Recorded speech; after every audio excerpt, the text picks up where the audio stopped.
naman sa mga balita sa labas ng bansa sa kabila ng ceasefire bilang pagdiriwang ni Idil Fitr, 50 katao patay sa Syria dahil sa nagaganap na labanan sa pagitan ng Syria at Russia. At sa Estados Unidos, magbibigay ng karagdagang $23 million sa bansang Ukraine bilang humanitarian assistance. Ang detalye sa report ni Marita Muahe. Humigit kumulang sa 50 kataong namatay sa bansang Syria sa labanang naganap noong Biyernes na huling araw ng ceasefire o tigil putukan na idiniklara ng Syrian Army sa okasyon ng Idil Fitr o pagtatapos ng Ramadan.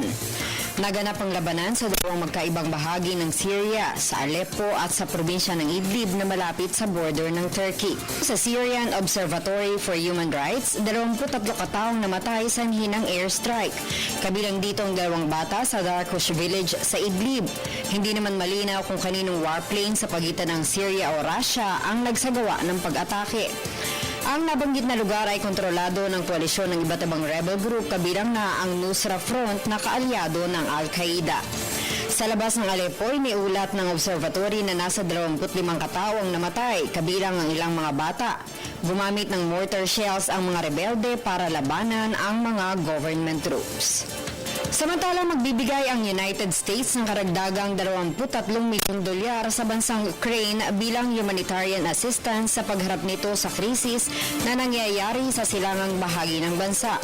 Inanunsyo ni U.S. Secretary of State John Kerry ang bagong aid package na ito nang makipagkita ito sa opisyal ng bansa kabilang na si President Petro Poroshenko at Prime Minister Volodymyr Groysman sa Kiev para pag-usapan ang mga reforma at ang delikadong usapin ng ceasefire sa Eastern Ukraine.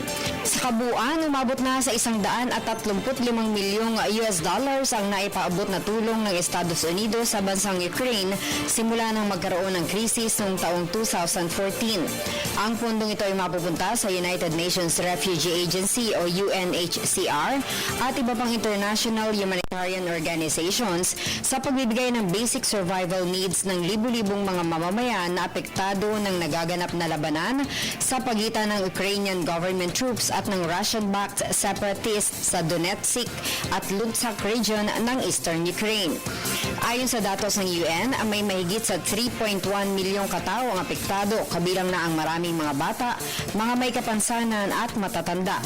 Idinagdag pa ni Kerry na kailangan ng agarang pagpapatupad ng Minsk Agreement upang matapos na ang nagaganap na labanan.